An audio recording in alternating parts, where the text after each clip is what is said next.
Hello दोस्तों, आपने iron डोम का नाम तो सुना ही होगा। यदि नहीं सुना होगा तो 7 अक्टूबर को तो सुन ही लिया होगा।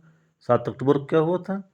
7 अक्टूबर को इज़राइल के ऊपर हमास ने बहुत बड़ा हमला किया था, बहुत सारे लोगों को मार दिया था और बड़े पैमाने पर ब्रूटलिटी की थी।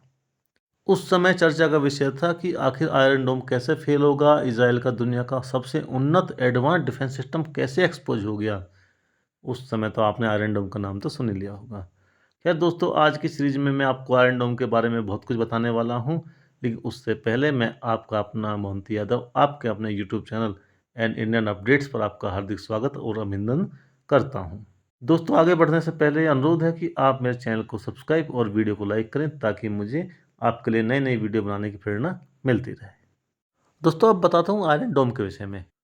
आयरन मीन्स लोहा, डोम मीन्स गुम्बद, लोहे का गुम्बद। यदि किसी को नहीं पता होगा तो वह ऐसे ही सोचेगा कि लोहे का गुम्बद होगा।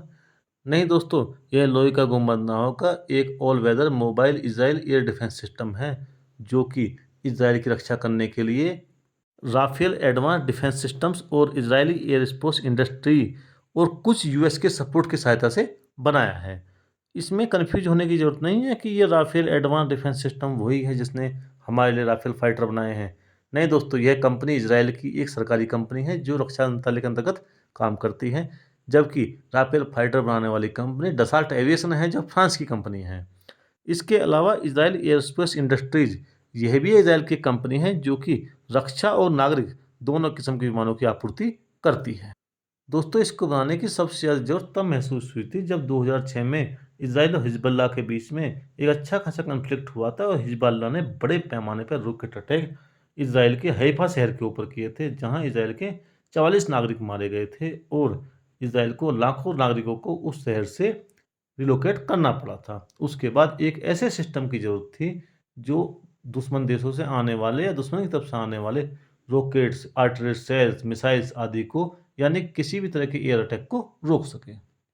दोस्तों, नॉर्मल भाषा में समझाऊं तो सपोज करो हमारे देश के ऊपर कोई मिसाइल अटैक करता है और मिसाइल किसी जगह से लॉन्च हो चुकी है और यदि वह कहीं जहां पर उसको गिरना है या टारगेट करना है वहां पर हिट करती है तो बड़े पैमाने में नुकसान कर सकती है। अब उस अटैक को कैसे रोका जाए? उसको यदि मिसाइल को हवा में ही नष्ट कर दिया जाए, कोई काउंटर मिसाइल छोड़कर या किसी अन्य तरीके से, तो उस मिसाइल को रोका जा सकता है। आयरन डोम बेसिकली यही काम करता है। यदि कोई रॉकेट या मिसाइल इज़राइल के ऊपर हमला करता है, तो ये एडवांस में उसे इंटरसेप्ट करके उसे हवा में ही नष्ट कर देता है और हमले को विफल कर देता है। यह बेसिकली सी-रैम सिस्टम पर काम करता है। लेकिन दोस्तों, ये सी-रैम क्या है? सी-रैम का मतलब है counter rocket artillery and motor.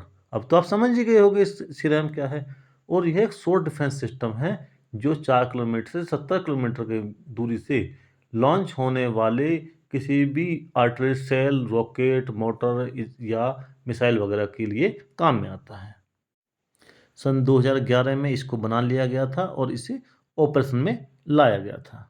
दोस्तों, इजराइल के अनुसार इसकी इफेक्टिवनेस 90% है, यानी कि इजराइल की तरफ आने वाले 90% मिसाइलों को या रॉकेट्स को यह डिटेक्ट कर सकता है और उसे हवा में ही नष्ट कर सकता है।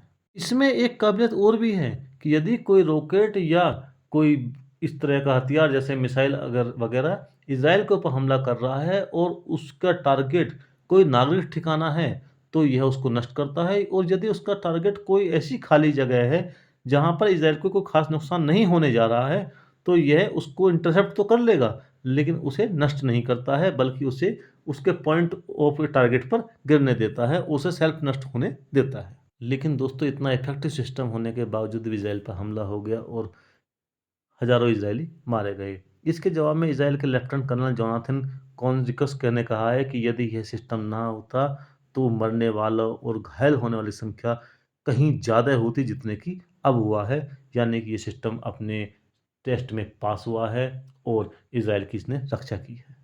इस सिस्टम में यूएस ने भी इंटरेस्ट दिखाया है और यूएस भी इसके टेस्टिंग के लिए 2 आयरन डोम बैटरी इसराइल से ले रहा है और बदले में थर्ड मिसाइलें इसराइल को दे रहा है।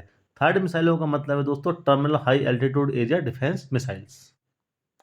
ये वही थर्ड मिसाइलें हैं जिनको बेचने के लिए अमेरिका ने भारत के ऊपर खूब प्रेशर डाला था कि भारत रशिया का S-400 ना खरीदे और उसका थर्ड खरीदे, जो कि इंडिया को सूट नहीं करता था। भारत सरकार किसी भी प्रेशर में नहीं आई और हमने रशिया का S-400 ही खरीदा। दोस्तों अब बताता हूँ कि iron dome missile defence system काम कैसे करता है।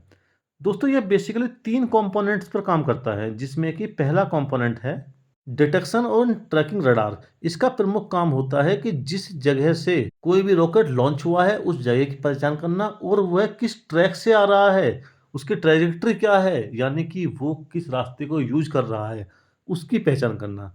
इसके बाद आता है दूसरा कंपोनेंट बीएमसी। बीएमसी का मतलब है battle management and weapon control. इसका प्रमुख काम होता है कि यह चेक करना कि उस मिसाइल का या रॉकेट का टारगेट क्या है, वो किस जगह पे इम्पैक्ट होगा या किस जगह को टारगेट कर रहा है, और जो भी आंसर आता है उसको मिसाइल फायरिंग यूनिट को पास करना। और मिसाइल फायरिंग यूनिट जो कि तामीर इंटरसेप्टर मिसाइलों से लैस है, वो मिसाइल इलेक्ट्रो ऑप्टिक सेंसर से भी लैस है, उसको ज़रूरत के हिसाब से लॉन्च करना और आने वाले दुश्मन के मिसाइल को या रॉकेट को हवा में ही नष्ट करना।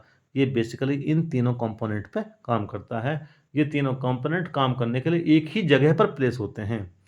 एक आयरन डोम बैटरी में नॉर्मली 3 से 4 लॉन्चर होते हैं और प्रत्येक लॉन्चर में 20 मिसाइलें होती हैं। इस तरह से एक आयरन डोम बैटरी में तकरीबन 60 से 80 मिसाइलें होती हैं और इस समय इज़राइल के पास तकरीबन 10 बैटरियां हैं, जिन्हें वह बढ़ाकर 15 करने के प्लान कर रहा है। दोस्तों यह एक शानदार एयर डिफेंस सिस्टम है, लेकिन कुछ सिस्टम्स की लिमिटेशंस भी होती हैं जो इसके अंदर भी हैं। यदि किसी पर्टिकुलर इलाके में बहुत बड़े पैमाने पर हज़ारों मिसाइलों से और रॉकेट से अटैक किया जाए, तो यह आयरन डिफेंस सिस्टम उसके सामने एक्सपोज हो जाता है और अपनी क्षमताओं की कमी के चलते या मिसाइलों की कमी के चलते, क्योंकि एक बैटरी में सिर्फ 60 से 80 मिसाइलें ही होती हैं, यह डिफेंस सिस्टम पूरी तरह से उस अटैक को काउंटर करने की हालत में नहीं होता है।